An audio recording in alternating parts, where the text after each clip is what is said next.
Hello everyone, welcome to రాజీ హోమ్స్టైల్. నేను మీ రాజేశ్వరి అండి.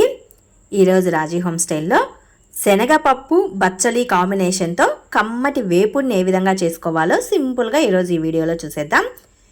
ఈ శనగపప్పు బచ్చలి వేపుడికి మనకు మెయిన్గా కావాల్సినవి శనగపప్పు బచ్చలి కూర అండి.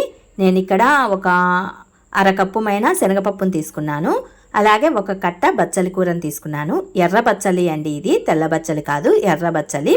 ఇంట్లో పెంచుకునే బచ్చలి అనమాట. ఇది మనకు షాపులలో అవైలబుల్గా ఉండదండి. చాలా వరకు మనం ఇంట్లో పెంచుకుంటేనే ఈ బచ్చలి కూర అనేది మనకు అవైలబుల్గా ఉంటుంది. ఇంట్లో పెంచుకునే బచ్చలి అనమాట.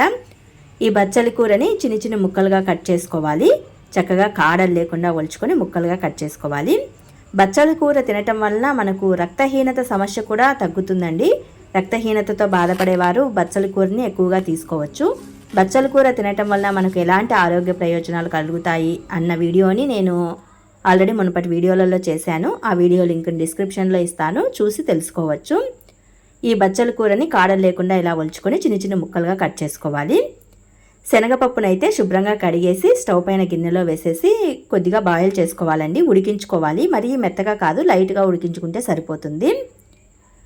బచ్చలాకునైతే ఇలా సిజర్తో ముక్కలు ముక్కలుగా చిన్ని పీసెస్గా కట్ చేసుకోవాలండి.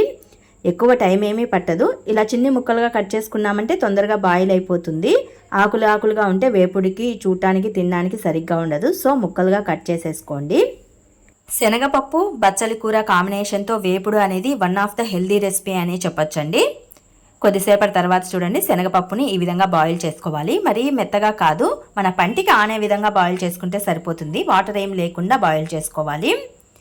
స్టవ్ పైన గుంతపాటి బాండీ కానీ పెన్నం కానీ పెట్టేసుకొని అందులో 2 నుంచి 3 టేబుల్ స్పూన్ల వరకు ఆయిల్ని వేసుకొని, ఆయిల్ హీట్ అయిన తర్వాత పోపు దినుసుల్ని, కట్ చేసిన పచ్చిమిర్చి ముక్కల్ని, ఉల్లి ముక్కల్ని, కరివేపాకు ఆకుల్ని వేసేసుకొని పోపునంతా చక్కగా వేపుకోవాలి. ఆనియన్స్ని కాసినింటిని ఎక్కువగానే వేసుకోండి. ఈ వేపుడికి ఆనియన్స్ ఎక్కువగా ఉంటే వేపుడు బాగుంటుందన్నమాట. ఈ ఆనియన్స్ని పూర్తిగా మెత్తబడేంత వరకు వేపుకోవద్దండి. లైట్గా మెత్తబడితే సరిపోతుంది. మరీ రెడ్డిష్గా కాకుండా లైట్గా వేపుకోండి. ఎందుకంటే బచ్చలి కూరతో పాటు ఆనియన్స్ కూడా మగ్గిపోతాయి. సో లైట్గా వేపుకోండి.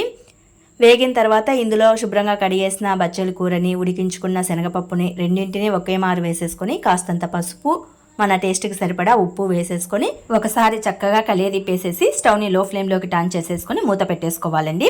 మధ్య మధ్యలో 2-3 సార్లు కలియదిప్పుకుంటూ ఈ వేపుడిని వేపుకోవాలి. అడుగంటకుండా మధ్య మధ్యలో కలియదిప్పుకుంటూ వేయించుకోవాలి. బచ్చలి కూరతో పాటు శనగపప్పు కూడా ఆయిల్లో మగ్గుతుంది కాబట్టి మంచి టేస్టీతో ఉంటుంది. అలాగే ఆనియన్స్ కూడా ఆటోమేటిక్గా మెత్తబడిపోతాయి. చక్కగా బచ్చలి కూర మెత్తబడిపోయిన తర్వాత ఫైనల్లీ ఇందులో పుట్నాల పప్పుని యాడ్ చేసుకోవచ్చు. నేనైతే పుట్నాల పప్పు వేశాను. కొబ్బరి పొడి కానీ లేదా పల్లీల పొడి కానీ మీ స్పైసెస్కి తగిన విధంగా వేసేసుకోండి. టేస్ట్ సూపర్గా ఉంటుంది. ఇంతేనండి, శనగపప్పు బచ్చలి కూర కాంబినేషన్తో వేపుడిని తయారు చేసుకునే ప్రాసెస్ చాలా అంటే చాలా బాగుంటుంది.